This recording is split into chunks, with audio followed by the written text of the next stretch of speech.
Llega la cuarta transformación, el símbolo con el que Andrés Manuel López Obrador presenta su próximo gobierno que iniciará mañana con la toma de posesión. Pero, ¿en qué consiste? ¿De qué se trata esto de la cuarta transformación? De esto vamos a hablar hoy en Opiniones Encontradas. Muchas gracias por estar con nosotros en este programa en el que todas las ideas se pueden cuestionar siempre que se debatan. Soy José Buendía, le dejo mi Twitter, José Buendía MX. Ahí me pueden mandar sus puntos de vista, sus comentarios, sus críticas.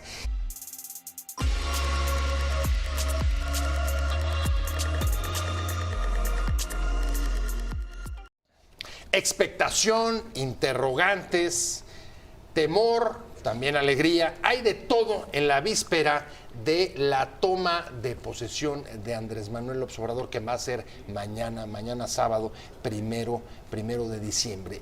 Y un asunto central, desde luego, es este proyecto que ha venido manejando desde la campaña sobre la cuarta transformación. ¿En qué consiste la cuarta transformación? Que de alguna manera es una especie de símbolo dentro del cual envuelve el proyecto de gobierno que seguramente, o como se comprometió, va a precisar mañana con algunos de los compromisos y la forma de cumplirlos. ¿De qué se trata esto? Vamos a tratar de responder a esta pregunta y me da muchísimo gusto que esté con nosotros Efraín Delgadillo. Efraín, un placer tenerte. Efraín Delgadillo es politólogo y además pues ha dirigido un montón de campañas políticas y además tiene tradición dentro de la izquierda, conoce bien un poco las señales y los signos de esa parte del mundo. Muchas gracias, José, por invitarnos a tu programa. Y la verdad que estamos muy contentos, muy ilusionados, con mucha esperanza de que mañana empiece la cuarta transformación de México. Y ahorita vamos a platicar de qué es la cuarta transformación. Exacto, de eso se trata, de que nos cuentes y nos podemos dejarle, por lo menos al auditorio, algunas coordenadas para que mañana las pueda seguir en el discurso de toma de posesión allá desde el Zócalo. Y también un gusto, Ernesto López Saure. ¿Cómo estás, Ernesto? ¿Cómo estás, don Pepe? Buenas tardes. Mucho gusto, muchas gracias por estar con nosotros. No, al contrario. Gracias a usted. Abogado, especialista en asuntos criminales y ha sido su procurador. Así es. Acá en la Ciudad de México. Y en la ciudad y en Oaxaca. Y en Oaxaca, en ambos lados. Pues me gustaría empezar contigo. Gracias. Efraín, dinos, ¿de qué se trata esto de la cuarta transformación? Pues ¿En qué consiste? Suena ¿cuál? bien, se posiciona bien, y tú que sabes de campañas políticas, sabes de la importancia de los símbolos. Claro. Es un nombre bastante potente, llama la atención, ha sido repetido además hasta el cansancio como buen lema desde la campaña y durante toda esta larguísima transición hasta mañana en la toma de posesión. Pues primero sepamos cuáles son las otras tres transformaciones, ¿no? La primera transformación, como sabemos, fue el México independiente, la Guerra de Independencia de 1910. La segunda gran transformación de México fue la Reforma, ¿verdad? La separación de la Iglesia y del Estado. La tercera gran transformación de México fue la Revolución, ¿sí? Y ahora vamos a la cuarta transformación. Las tres primeras transformaciones de México nos dejaron tres cosas que vamos a encontrar en la cuarta transformación. La primera fue un cambio en las leyes.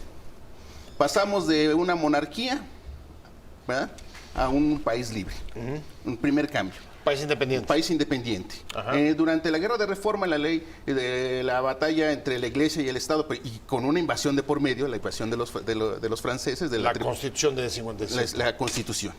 Y 1910 nos trae también como resultado una nueva Constitución. Entonces, para que una transformación podamos concluirla, necesita una característica fundamental, que es las reformas legislativas y reglamentarias. Y Andrés Manuel ya dio los primeros símbolos de esas reformas legislativas y reglamentarias. Número uno, estamos modificando la Ley Orgánica de la Administración Pública. Estamos haciendo ya las modificaciones reglamentarias. Estamos modificando también la ley de salarios, es súper importante. Estamos modificando, aunque a algunos no les gustó y hasta lo detuvieron, el tema del fuero. Vamos a modificar otra ley, que es la ley de la consulta, ¿verdad?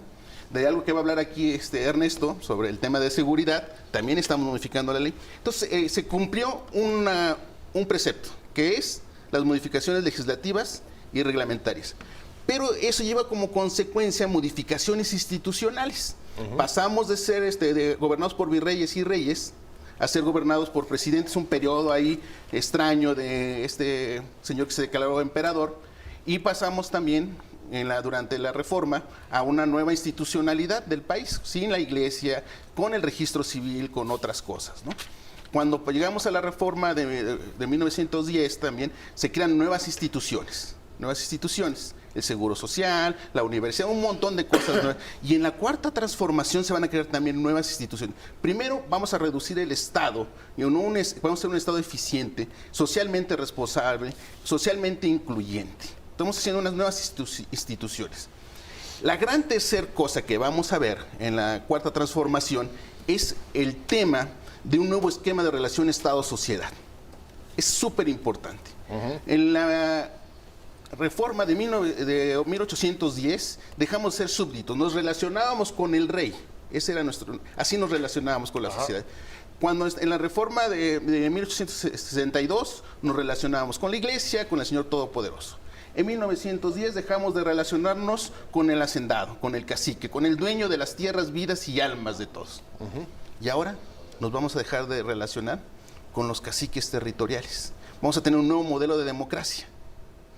Pero ¿qué pasa? Y nada más para terminar, para decirte por qué es la cuarta transformación, vamos a tener, después de la Revolución de Independencia, tuvimos una nueva moralidad. Ya no dependíamos solo del rey. De 1862, después de la ley de reforma, teníamos una nueva moralidad. Ya no dependíamos nada más de lo que la iglesia decía. Y después de 1910 nos liberamos de estar de los caciques, de los patrones. Y ahora vamos a tener una nueva moralidad. Por eso estamos hablando de la cuarta transformación, que incluye una constitución moral que nos va a hacer ver las cosas de manera distinta. Muchos temas sobre la mesa, Ernesto, pero déjame empezar por uno. El tema de las leyes y las reformas institucionales. En efecto, hay varias que ya han sido aprobadas, la ley orgánica de la administración pública. Hay otra que está detenida con el asunto del fuero, pero seguramente saldrá, no creo que tenga mayor tema. Y están también preparando el tema de la consulta. Pero sí hay una característica que tienen en común, varias de ellas, que la recorre, es así, para utilizar el mismo parangón histórico con el siglo XIX, entre federales y centralistas, estamos asistiendo a leyes que más bien son de corte centralista, en el que están fortaleciéndose no solamente los poderes centrales, sino las facultades de la presidencia. ¿Coincides? ¿No coincides? Okay, sí. ¿Eso es lo que necesitaba el país para emprender esta cuarta transformación o no?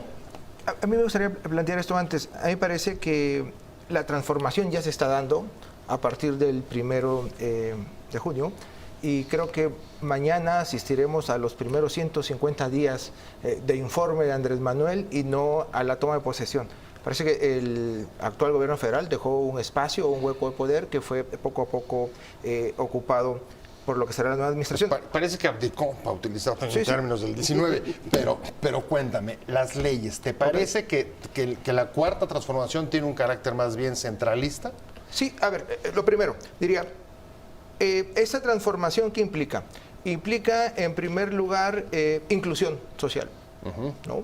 Implica Estado de Derecho, es decir, combate a la corrupción e impunidad, y, por último, atención a las víctimas. Ahora, me parece que se están generando un conjunto de leyes para facilitar la inclusión social, la confirmación del Estado de Derecho y la atención a las víctimas. Podríamos no estar de acuerdo en varias leyes que se están desarrollando o que están implementando. Bueno, pasó la Ley Orgánica de la Administración Pública Federal. A ver, pero esa es clarísima. ¿No? Incluso las reformas y la creación de la figura, por ejemplo, de los superdelegados, Claro.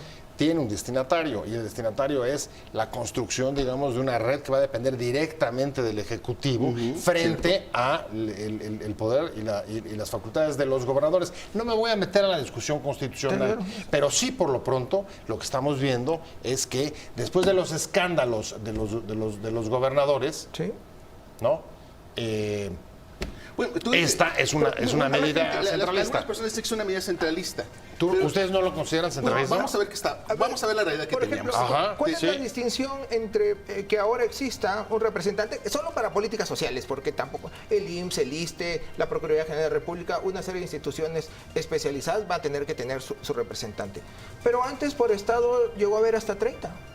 Y también esos 30 en algún momento pues eran dirigidos por la Secretaría de Gobernación, por la Presidencia de la República. Además, se sabe cómo desde la Presidencia de la República se palomeaban esos delegados, ¿no? Por lo menos con esta administración. Entonces, a mí me parece que no.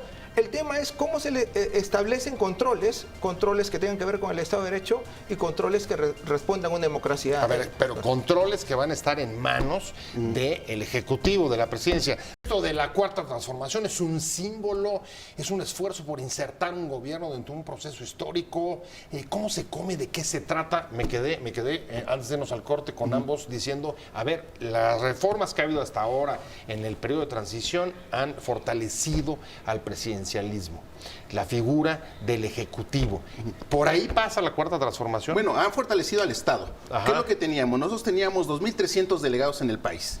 2.300 delegados que eran nombrados ya sea por acuerdo del gobernador con el presidente de la República, que en realidad lo que significaba era el reparto del poder hacia los poderes fácticos, ¿verdad? Tenemos un Estado profundamente corrupto y corruptor, ¿verdad? También teníamos un Estado envuelto en violencia. Entonces necesitábamos que fortalecer el Estado. Y la única manera que encontramos nosotros en la Cuarta Transformación fue concentrar otra vez las facultades del gobierno para las licitaciones y así acabar con la corrupción. Concentrar también las facultades del gobierno, ¿verdad?, para las autorizaciones y así acabar con la corrupción. En la planeación y así acabar con la corrupción. Y entonces nosotros creemos que sí es una Cuarta Transformación por una simple razón. Uno, este Estado que va a proponer el licenciado Andrés Manuel es un Estado fuerte. Un Estado que efectivamente tenga la rectoría de los planes económicos, sociales y jurídicos de este país, que no teníamos. Ahora, esa concentración, desde luego, pasa por lo que hemos estado viendo, un enfrentamiento con los gobernadores, pero ¿y qué pasa con los municipios? A mí, un poco siguiendo la idea de Efraín, primero me parece que cambia el modelo de un Estado meramente regulador a un Estado interventor. Y eso implica que el Estado tiene que tener más facultades porque se va a volver un motor activo en las relaciones económicas, sociales o culturales, ¿no? Solo de esa manera me parece puede haber una mejor distribución equitativa del ingreso, de la riqueza e inclusión social. Acuérdate, el Estado es tanto el Ejecutivo como los estados y los municipios. Claro, pero ¿quién ejecuta? Y otra vez lo que estoy viendo como el gran olvidado es el municipio, no sé dónde está, ¿eh? No, sí entiendo, por ejemplo, el tema de los gobernadores y la necesidad o lo que están planteando de controlarlos, pero el municipio, a ti te ha tocado vivir, digamos, muy de cerca en gobiernos locales. Las políticas públicas ahora, como lo ha dicho Andrés Manuel, van a ser de abajo hacia arriba y los principales beneficiarios van a ser los municipios. Ahora, va a existir control sobre la forma en la cual se ejerce el presupuesto. ¿Pero control de quién? ¿Del Ejecutivo o de los estados? Quien estaba controlando los los municipios eran los estados. Pero el Ejecutivo Federal tendrá sus facultades y él tendrá que ejercitar esas facultades y esas facultades de revisión, de supervisión, de fiscalización, por lo menos del ejercicio del presupuesto. Ahora, los gobernadores de los estados tendrán teniendo sus facultades. Por eso somos una federación. Los estados tienen un régimen interior y se pueden gobernar sobre él. Pero es que pareciera que se está creando o se pretendiera crear una estructura paralela mira, a las instituciones formales. ¿Estoy bien o estoy equivocado? No, mira. Nosotros en la elección anterior, el Partido Morena ganó el 82% de los municipios en este país. Es impresionante. 350 municipios de las 100 ciudades más importantes. ¿Cómo fortalecemos el municipio? Con una cosa muy concreta y que a todo mundo nos da gusto. El gobierno del licenciado Peña Nieto con Luis Videgaray tenían 65,000 millones de pesos que repartían a través del ramo 23 en una cosa muy concreta que eran los moches.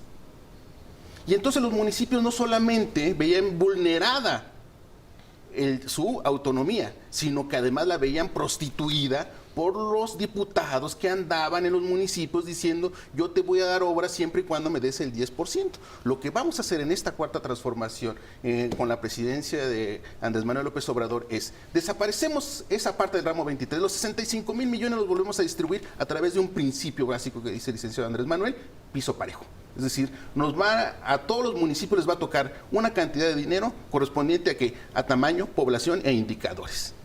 Si eso no es fortalecer los municipios, yo no veo otra forma, ¿no? Porque de entrada les estás quitando la dependencia al gobernador. Le estás quitando la dependencia. O sea, a ver, entonces sí, esa lana va a ir directamente a los municipios, Claro. pasándose por encima de los estados. Pasando Ahora, por- traes una bronca ahí fuerte. Pero es recurso federal. Capacidades. Es recurso federal. De acuerdo, No, no es de un acuerdo. recurso estatal. Claro, Sí, sí. claro, Es pero, recurso federal. pero no va a ser canalizado a través ni de diputados, ni de... No, bueno, ni- a ver, los es que, a ver, diputados buena tenían sus parte... constructoras y llegaban y te decían, mira, acabo de bajar 5 millones de pesos de recursos para construir una biblioteca, un puente, pero lo va a hacer tal constructor. No tiene sentido. Ahora, A ver, pero fíjate, en muchas de las áreas parece que están construyéndose sistemas para ir directamente, por ejemplo, con los municipios o directamente los programas sociales a los beneficiarios. Han estado construyendo un censo para identificar a quienes se los van Y a eso dar es lo que directamente nos- a través y del eso banco. es lo que nos referimos Es decir, a nuevos- todo está pasando por justo- nuevos canales. justo- pero son Pepe. facultades federales, ¿eh? O sea, Así no es. se está invadiendo las facultades ni de los municipios ni de los gobiernos de los estados. Son facultades federales. Los estados tendrán sus facultades y cuando tengan que aplicar políticas sociales, pues lo harán de acuerdo a su normatividad. Pero en este caso eran facultades de la federación. No digo que sea ilegal. Lo No. que estoy diciendo es que es un diseño distinto. Por eso Claro, es una cuarta es que no, transformación. sí. Estamos cambiando un nuevo esquema de relación Estado-sociedad. Estamos empoderando al ciudadano. Yo, ciudadano, ya no necesito el intermediario. Estamos presenciando el fin del corporativismo y clientelismo como lo veníamos conociendo.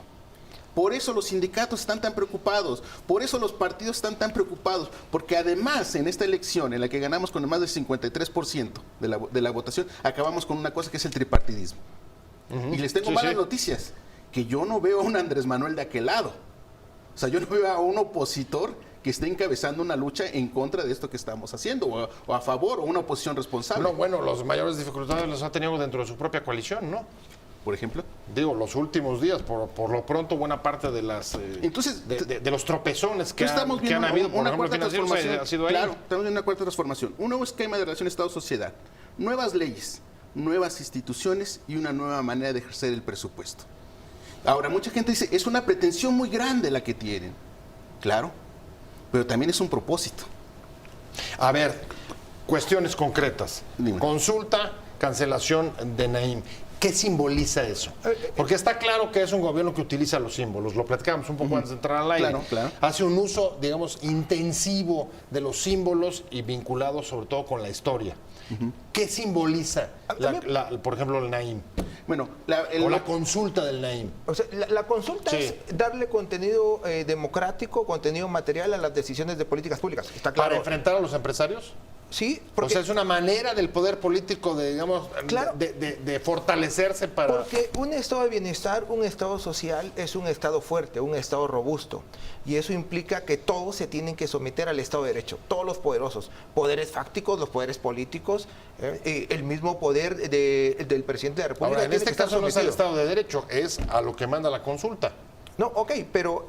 ¿Cierto? Sí, es cierto. Sí, no, la consulta determinó, está dándole contenido democrático a una decisión de política pública que empezará a acudir o a ocurrir a partir de mañana, porque tampoco Andrés Manuel... No, está claro. Entonces, no ha habido ningún acto de autoridad todavía. pero está dándole contenido democrático a esas decisiones que toman las personas que van y se manifiestan o votan por la cancelación del Pero mi aeropuerto. pregunta es, ¿eso qué simboliza? Simboliza, digamos, la construcción de apoyo para enfrentar, por ejemplo, a los empresarios que fueron afectados en el Naim.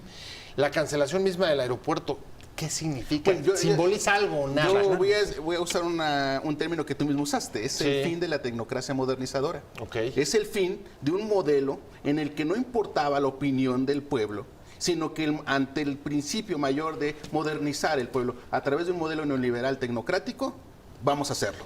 Bueno, ¿Qué dijo no Andrés sé si Manuel? modernizó, ¿no? También esa Vamos es a otra hacerlo. discusión. Vamos a hacerlo, ahora consultando al pueblo. ¿Vamos a modernizarnos? Claro, lo vamos a hacer, pero no a espaldas del pueblo y no con esos A ver, costos. esa es una palabra que hemos escuchado los últimos 30 años.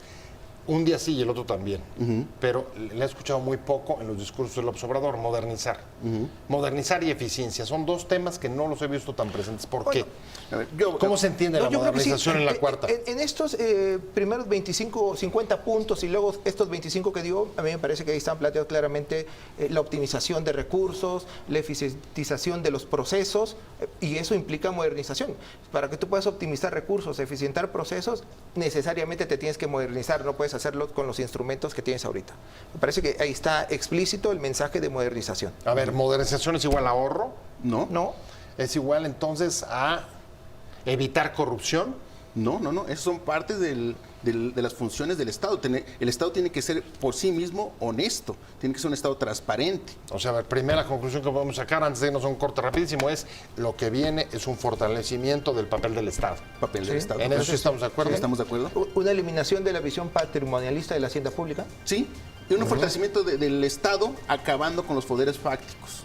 Eso ha creado también temor dentro de algunos sectores, tanto de la academia, gente de medios, de que haya, digamos, un gobierno autoritario. No, pero tenemos un Estado que posible rehén eso? de los poderes fácticos, a mí me parece que no. de los tecnócratas, del narcotráfico, del crimen organizado, ¿verdad? De la telebancada, de un montón de cosas. En el plan de seguridad es claro, él dice sometimiento al Estado de Derecho.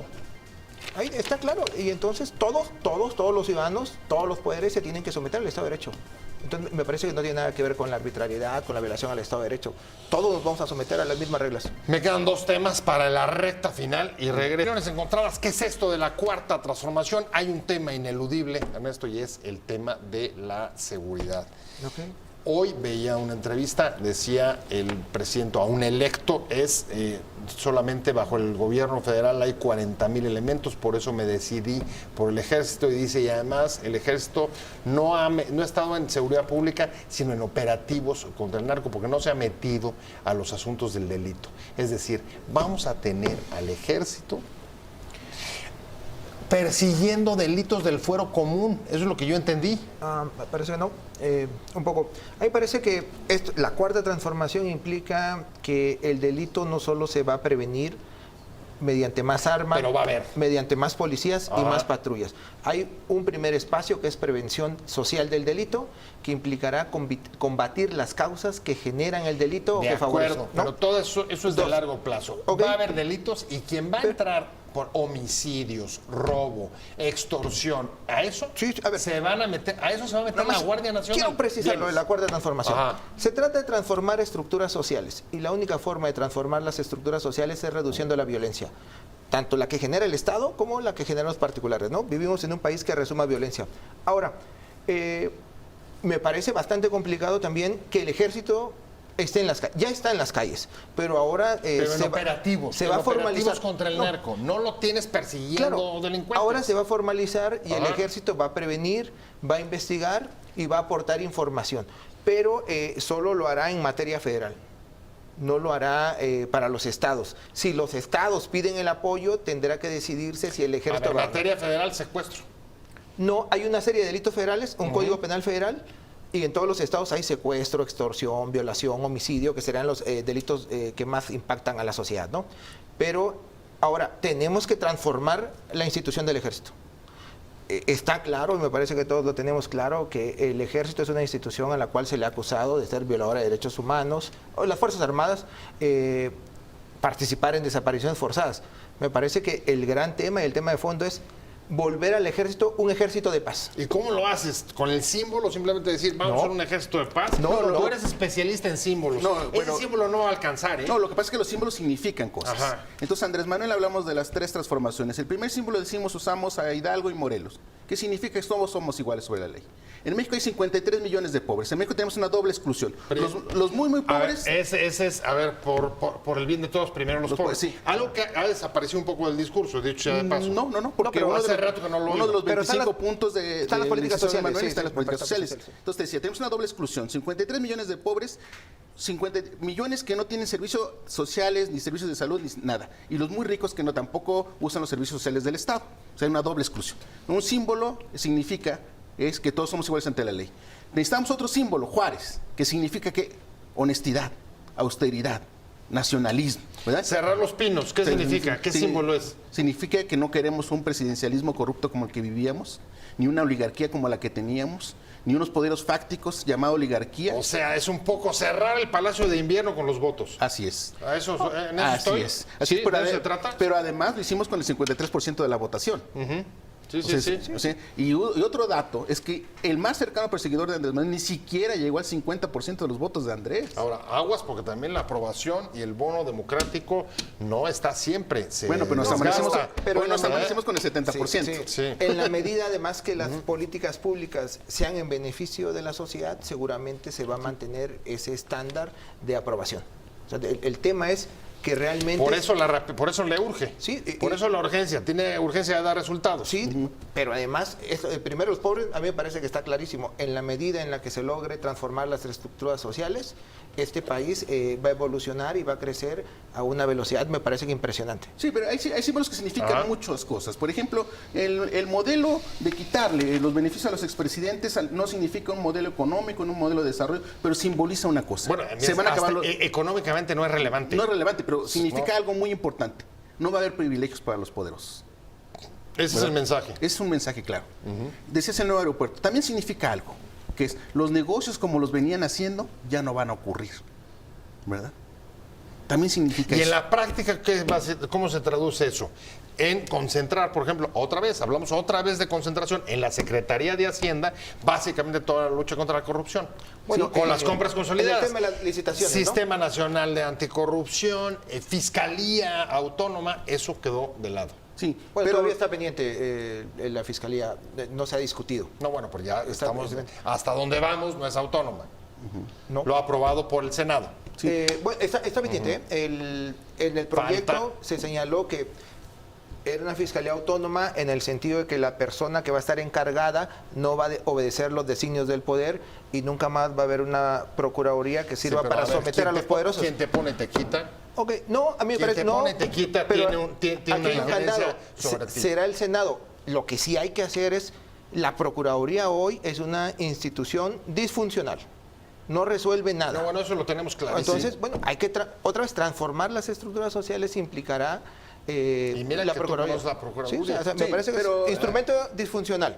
Entonces, primero hay que transformar crear una fiscalía que sirva a la gente. Y me parece que hay que transformarla. No se puede investigar y perseguir a los delincuentes con esas instituciones que hoy tenemos en el país. ¿Por incapacidad o por politización? Hay incompetencias, hay frivolidad en las investigaciones. Cuando uno se da cuenta cómo se van a cabo las investigaciones, dice, pero ¿cómo si era un asunto tan relevante? ¿Por qué dejaron pasar esto? Y muchas veces es simplemente incompetencia, frivolidad. Ya me voy, estoy en la recta final Gracias. y te diría 3 símbolos mañana. A ver, tú me los explicas. No discurso desde el balcón del Palacio, sí discurso en el Zócalo y apertura de los Pinos. así es. Es el fin Ahí están los tres el fin símbolos del de régimen mañana. como lo conocíamos. Estamos en la entrada de un nuevo régimen, estamos en la cuarta transformación de México. ¿Y qué significan esos tres? Sí, Cada no, uno. Significa el fin del presidencialismo como lo conocíamos, Ajá. ¿verdad? Un nuevo modelo de relación Estado-sociedad, ¿verdad? Y una nueva forma de gobernar. Y que el poder está en el pueblo. Vienes. Me parece que el poder Y el está en el poder pueblo. está en el pueblo, claro. No está, ya no está el poder formal, sigue estando en el Palacio Legislativo, pero hoy el poder está en el pueblo. Y si no, que el pueblo te lo demande. No, por que supuesto. eso es lo que va a pasar si no da Todo poder resultado. Bueno, público. en 3 años iremos ¿Eh? a la ratificación. Claro, todo A poder ver, público. 3 años de ratificación y en campaña permanente. Pero si A ver, vamos a tener un presidente en campaña permanente. No, no, a por ver, en supuesto, marzo no. lo vas a tener en campaña con el asunto de las consultas Eso sobre está la pendiente, Guardia. me parece que Luego la va a pasar. revocatoria. Vienes. No, a mí me parece que tenemos un presidente que estará directamente operando la política social. Y eso necesitamos. No necesitamos un presidente que esté en los pinos, sino necesitamos un presidente a ras de suelo. A ver, va a estar operando la política social, pero desde las 6 de la mañana va a estar operando la política de seguridad. Sí. Y me imagino que a las 9, cuando abran los mercados, tendrá que ver cómo van, Claro. cómo van las turbulencias en caso de que las haya. Claro. O sea, es un presidente que va a estar en todo. de ese tamaño es la necesidad que ¿Eh? tiene este país. Te da. De este tamaño es la necesidad que tiene este país. Este país está Bueno. convulsionado por la violencia, ¿verdad? Está Sin en manos duda. de una oligarquía rapaz, ¿verdad? Y necesitamos un presidente que meta mano en eso. Tenemos una burocracia absolutamente corrupta y tenemos una serie de empresarios nacionalistas que quieren hacer cosas, pero no pueden. Y no pueden porque esa corrupción, ese Estado de derecho ausente no se los permite.